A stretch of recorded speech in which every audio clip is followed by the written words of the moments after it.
오늘 말씀 전해주실 목사님 소개해드릴 텐데요. 저와 동안교회 전우이자 또 어려울 때 대화 함께 할 수 있는 동역자로서 또 이렇게 함께하는 시간들을 가져서 하나님께 감사드리고, 오늘 예배 준비하면서도 그런 마음이 들었어요. 우리 조성훈 목사님은 바울이 아닐까, 제일 닮은 성서 인물이. 그래서 어찌 보면 자기 깊은 곳에 또 자기 정체성을, 또 신앙의 그 신념을 오늘 말씀을 통해서 전해주시지 않을까, 제가 본문을 미리 읽으면서 그런 마음이 들었거든요. 그래서 정말 기대하는 마음으로 왔고, 듣는 우리 신자들도 정말 기대하는 마음으로 우리 하나님 말씀 같이 듣는 시간 갖도록 하겠습니다.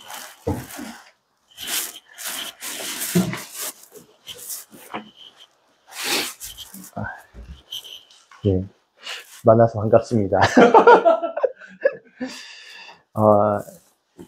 먼저 한 달간 동안 저희 가정이 이제 담쟁이 숲교회에서 함께 예배를 드렸던 것 같아요. 네, 그러면서 사실 다음 사역을 준비하고 하면서 저희 가정이 쉼을 얻고 또 그 귀한 시간들을 이렇게 또 담쟁이 숲교회에서 누릴 수 있고, 또 귀한 시간들을 또 은혜를 받게 해주셔서 너무 감사하고, 또 받은 만큼 또 제가 요즘 제 안의 삶 속에서 다름을 받고 있는 부분에 대해서 좀 한번 이야기했으면 좋겠다 해서 준비를 좀 했습니다.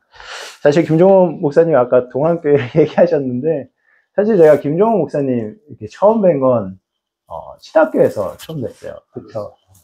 기억에 있으신 것 같은데, 저는 사실 그 신대원을 4년 다녔어요. 잘 모르시는 분들은 이제 한마디로 1년을 좀 휴학을 했는데, 제가 1년을 이제 단기 선교를 좀 선교지에 가서 선교를 하고 오느라고 4년을 다녔습니다. 그러면서 사실은 좀 학적이 꼬였어요. 그래서 신약서기 방법론이라는 예를 들면 이제 설교를 하기 위해서 신약 성경을 어떻게 공부하고 그걸 발췌할 것인가에 대한 연구를 하는 시간에 수업이 있는데, 원래 2학년 때 들어야 하는데 제가 학적이 꼬여서 3학년 때 들었거든요. 그런데 그때 조교 선생님이 김종훈 목사님이셨어요. 네, 그래서 사실은 오늘 말씀을 준비할 때 김 목사님 앞에서 신약을 얘기하면 안 되겠다, 구약을 해야지, 그런 생각이 들었는데, 사실 좀 요즘 저희가 다루면 받는 부분들, 그런 부분들을 좀 나누고 싶은 마음이 있어서 그래도 신약을 이렇게 가지고 본문을 했습니다. 여러분들은 그 신앙생활을 하시고 또 공동체 생활을 하실 때 그 공동체에 대한 환멸 또는 그 공동체를 떠나가고 싶을 때, 그때가 보통 언제십니까? 저는 사실 크게, 그러니까 다른 사람들 만나보고 또 이야기를 했을 때 좀 안타까운 부분들은 한 두 가지가 대부분 여기에 걸리면 여지 없는 것 같다라는 생각이 들어요. 저한테도 아픈 손가락이지만 참 공동체를 떠나거나 좀 마음을 잃은 그런 분들을 볼 때 제 마음이 정말 슬프기도 하고, 또한 저도 흔들리기도 하고, 그런 일들이 많이 있는데, 그 부분 중에 두 가지는 뭐냐 하면, 첫 번째는 사람의 일이었던 것 같아요. 사람. 우리가 사람을 기대하고 뭐 그거에 완전 의지하면 안 되지만 우리가 사람을 기대하게 되지 않습니까? 그런데 이제 공동체에서 사람을 만나고 함께 이렇게 교제하고 또 이렇게 있는데, 그 사람이 속칭 세상 말로 우리가 교회 규격 안에서 교회 안에서 만나는데 세상 양아치보다요 뭐하다라는 그런 사람 만났을 때 사실 되게 환멸을 느끼고 또 실망을 하게 되는 것 같아요. 그리고 두 번째는 내가 그 공동체에 대해서 마음을 다하고 또 비전을 갖고 최선을 다해서 섬기고 열심히 마음을 다했지만, 그럼에도 불구하고 어떠한 그 공동체 안에 어떠한 변화가 보이지 않고 늘 똑같고, 되려 헌신한 나에게 어떠한 위압감을 주거나 아니면 어떤 나의 어떤 위치나 이런 부분들이 위축이 될 때, 그 공동체에서 내가 떠나야 하는 거 아닌가, 이제는 더 이상 있을 수 없는 거 아닌가 하는 대부분 그런 생각이 들게 되는 것 같습니다. 그런데 결론으로 그냥 말씀을 드리자면 사실 이 두 가지의 문제는 솔직히 말씀드리면 아직 우리가 사람에 대해서 잘 모르기 때문에 그렇다고 생각이 들어요. 사람에 대해서 기대하고 있기 때문에 우리가 아직도 그러한 상처를 받고 또한 그런 부분에 나 스스로에게도 뭔가 기대를 하게 되는 것 같다라는 그러한 결론을 내리고 싶습니다. 사실 이게 뭐 이렇게 말을 쉽게 하지만 저 또한 알면서도 이게 쉽지 않은 부분이고 저도 다름을 받고 또 그런데요.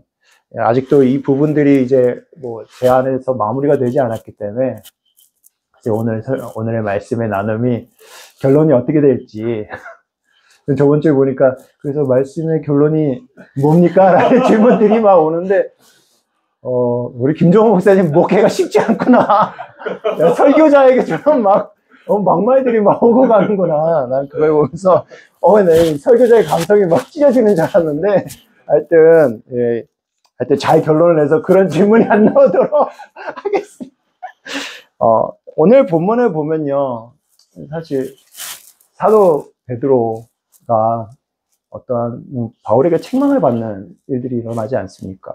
우리가 그냥 볼 때는 사실 오늘 본문이 그래요. 이 본문이 사람들이 그냥 그런 일이 있었구나 하고 지나가는 정도의 본문입니다. 왜냐하면 뒤에 이제 16절에서 21절, 20절까지 가는데 보면 사도 바울의 아주 고귀한 그 신앙 고백이 있기 때문에 그 고백을 이야기하기 위한 어떤 그냥 대충 얘기하는 예화로서 얘기하는 경우가 많이 있거든요.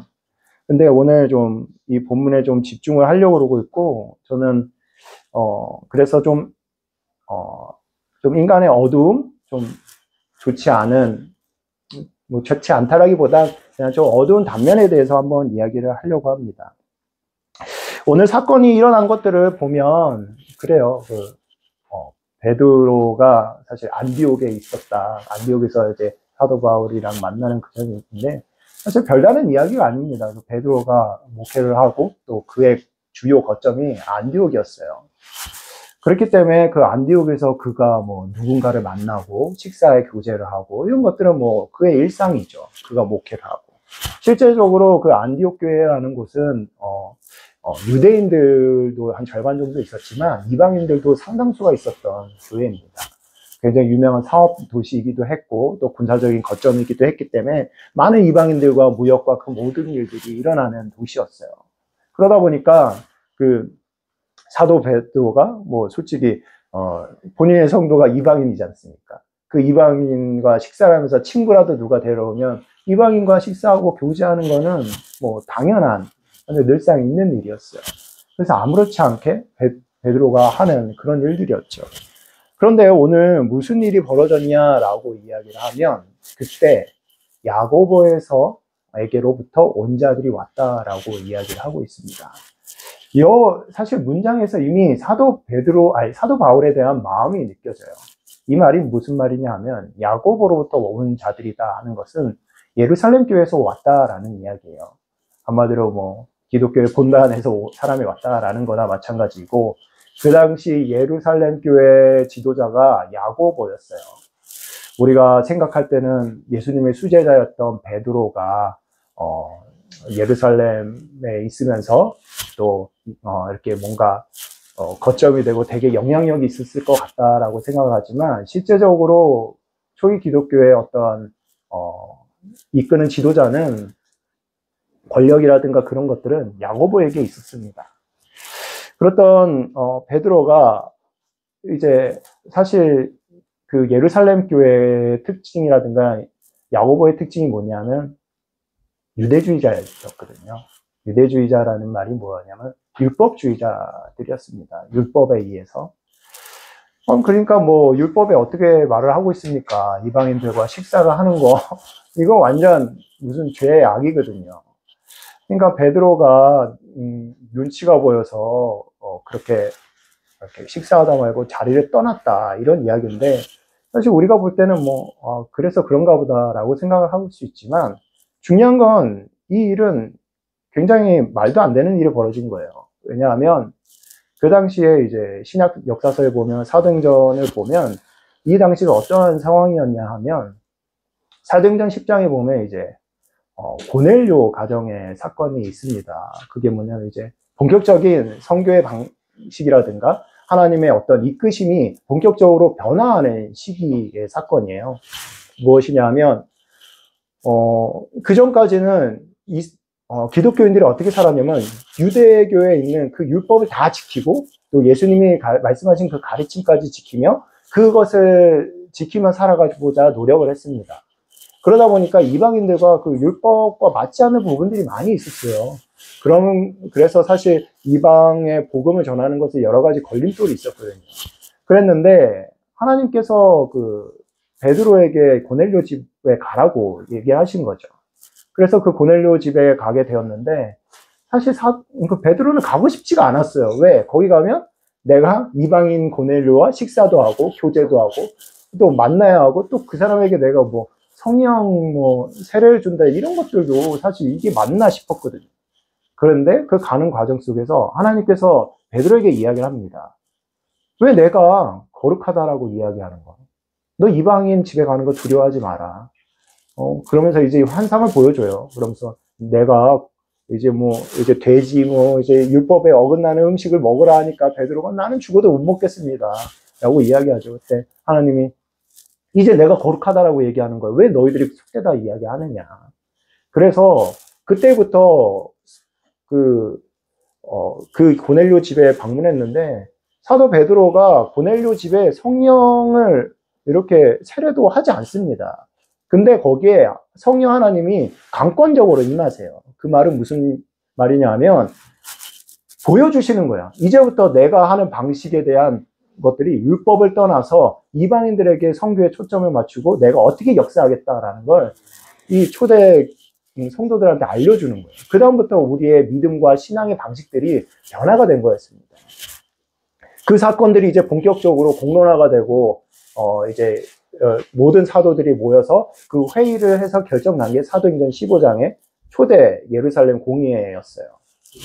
그 공의회를 통해서 이방인들에게 우리가 이런 율법을 막 지키도록 강권하지 말자라고 이야기를 하였으나 실제적으로 그 당시에 있었던 사람들의 대다수는 이렇게 생각을 했던 것 같아요. 지금 이스라엘에 우리가 신앙생활 하기도 어려운 핍박받는 상황이고 또 이방을 또 복음을 줘야 하는 또 예수님이 언제 올지 모르는 상황이니까 이방 사람들에게 이렇게 복음의 어떤 기회를 주려고 어떤 단기적인 이렇게 율법을 잠시 안 지켜도 되는 그러한 어떤 잠시 그런 기간인가 보다. 그렇게 대부분 좀 인식을 하고 있었던 것 같아요. 그러다 보니까 사실 여전히 그렇게 결정을 하고 이렇게 이제 율법이나 이런 부분을 떠나 예수 그리스도의 중심이 된 신앙으로 살기로 하였으나 그러나 여전히 그 구습된 모습들이 남아 있었던 거죠. 거기에 이제 예루살렘 본교회와 그리고 야고보가 이제 아주 강권적인 그런 파였던 거예요. 그런데 오늘 사도 베드로가 뭐냐면 이제 그들이 온다는 얘기 들으니까 그들에게 질책을 받고 또 추문을 받을까봐 자신의 어떤 목회라든가 그가 하는 사도의 어떤 역할들을 이제 위축이 될까봐 두려워진 거죠. 그래서 이 시간을 잠시 모면하기 위해서 그 이방인들과 식사하다가 말고 떠나는 장면인 거예요.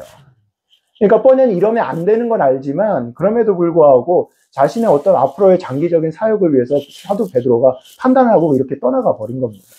그걸 보고 그 자리가 어떻게 됐겠어요? 이방인 사람들이 늘 그 사람의 어떤 베드로의 복음과 이런 이야기를 들을 때 유대인들과 예수를 믿는 유대인들은 다르다라는 이야기 들었는데 딱 보니까 왠가 유대인들처럼 나랑 식사하기 싫어하네 이러고 똑같네 마치 이런 거예요. 그래서 어떻게 보면 지금 우리의 기독교랑 비슷한 거죠. 세상 사람들이 기독교인들 하는데 다 똑같던데 엉망이던데 사실 적은 내부에 있지 않습니까? 복음을 전하는데 늘 보면 이 적은 내부에 있어요. 그런 일들이 벌어지면서 이제 굉장히 어려워지는 상황인 것이죠. 저는 오늘 본문에 이런 상황들을 이렇게 보게 될 때 좀 마음이 어려웠어요. 베드로가 어떤 사람입니까? 여전히 사도행전에 보면 그 초반장의 그 진행 순서를 보면 베드로를 중심으로 사건이 일어납니다. 여전히 성령 하나님은 그 베드로를 통해서 그 사역과 그 초기 기독교의 사회를 세워가는 모습들이 있고, 또 예수님의 공생의 그 사역 거기에 수제자 자칭 수제자였다라고 시기하는 요한도 있고 그랬지만, 그럼에도 불구하고 지분이 굉장히 많았던 것이 베드로였어요. 그런데도 불구하고 그런 영향력과, 그리고 굉장히 그 안에서의 노력과 헌신을 누구보다 못지않게 했던 그 베드로조차도 자신이 정직하게 사역을 하는데도 불구하고 다른 사람의 눈치를 봐야 하고, 어떤 나쁜 일을 하는 것도 아니고 해야 하는데 질책이나 이런 것을 두려워했다. 솔직히 예루살렘 교회 지도자가 왜 야고보여야 합니까? 그러니까 야고보라는 그 사도가 굉장히 경건 생활과 여러 가지 많이 있지만, 학자들은 이렇게 생각해요. 예수님의 동생, 그 혈육이라는 그것이 무시 못했을 것이다 라고 이야기를 합니다. 이 사회랑 어떻게 보면 좀 그렇죠. 야, 이건 열심히 예수님을 따르고 한 그런 사람보다 예수님의 동생이 짱이네. 그냥 기독교의 어떤 본당과 그 지도자의 역할을 야고보가 하는 것을 보고, 물론 그런 거 단편적인 걸로 이렇게 속단하고 얘기하기는 그렇지만, 그럼에도 불구하고 제 마음은 그런 것 같아요. 이 여러 가지의 많은 세부적인 상황들이 있었겠지만, 그럼에도 불구하고 야고보가 지도자로서의 어떤 굉장한 권력과 영향력을 끼치고, 베드로는 그 눈치를 봐야 하는 그러한 상황들을 보고, 또 베드로에게 이 T인 우리 사도 바울이 또 한 소리 하지 않습니까? 오늘 그 베드로가 참 마음이 참 울적하겠다라는, 베드로 입장에서는 되게 힘들겠다라는 생각이 듭니다. 우리가 사회생활을 하고 이렇게 하다 보면 모르겠습니다. 저도 이제 고등학교 친구들, 이런 친구들이 이제 대기업은 명태순위 이제 올라가 있고, 또 이제 직장에서 나름대로 이제 많이 굴른 친구들끼리 이제 명절 때는 이렇게 얘기를 하다 보면, 이제 직장에서 촉망받고 하는 사람들이 대부분 정말 뛰어난 사람, 인재, 이렇다기보단 위에 어떤 상사에게 기분이 좀 편안한 존재, 어떤 그러한 식의 어떤 인사나 이런 부분들을 볼 때가 많이 있어요.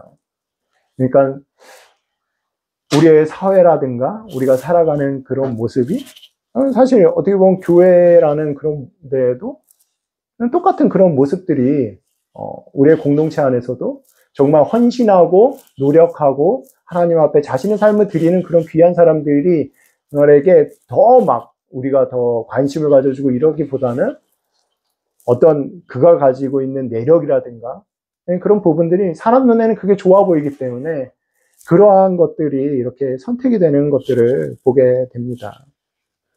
우리가 생각할 때는 교회가 늘 올바르고 선한 선택을 할 것이다, 그리고 그렇게 나아가야지 않을까라고 생각을 하지만, 실제적으로 교회 역사나 이런 부분들을 보면 어처구니 없는 일들이 너무나 많이 일어납니다.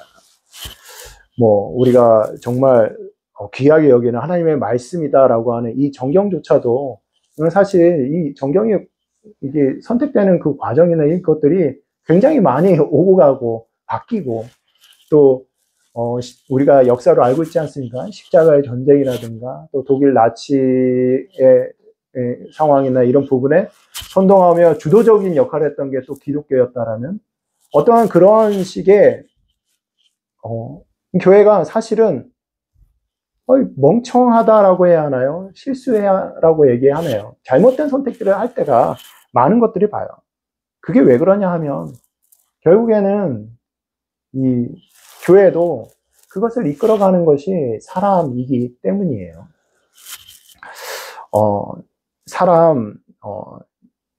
사실은 한 8년 전쯤이었던 것 같아요.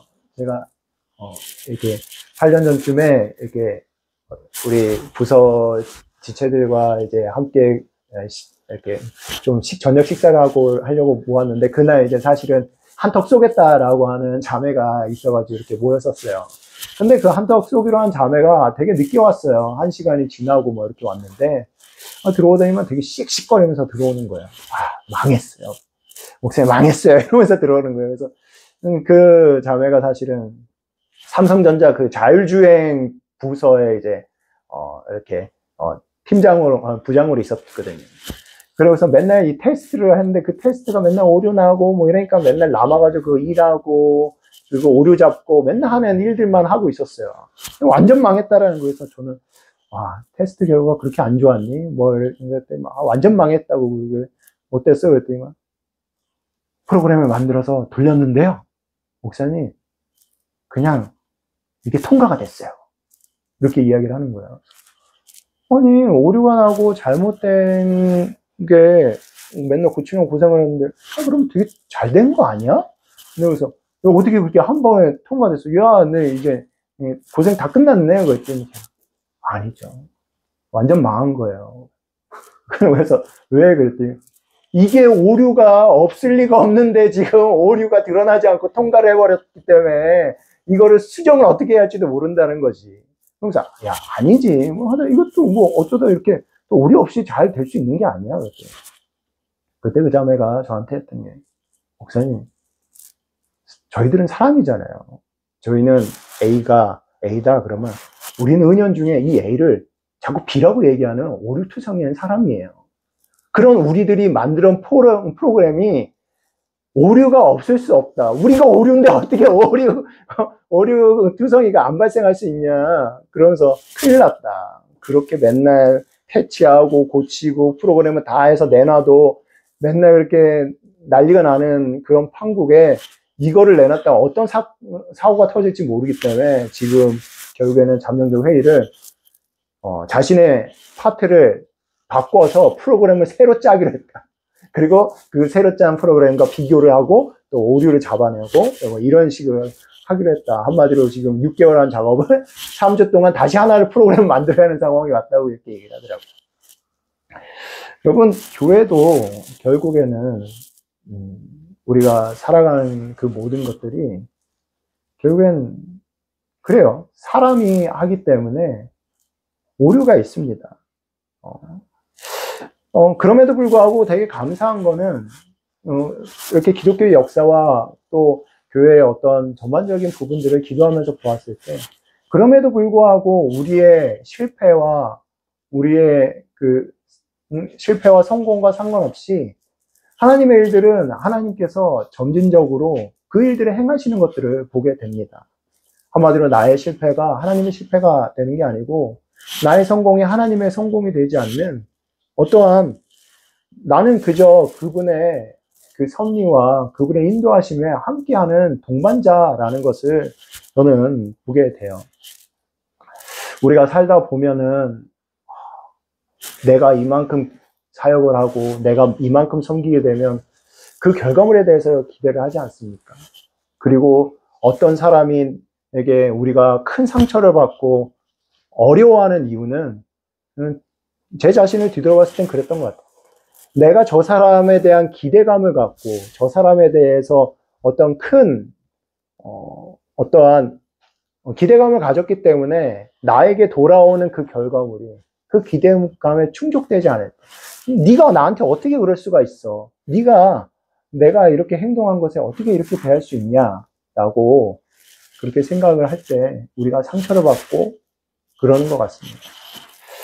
우리가 살아가고 노력하는 그 부분들이 많이 있지만 그럼에도 불구하고 제가 그냥 깨닫는 부분들은 그래요.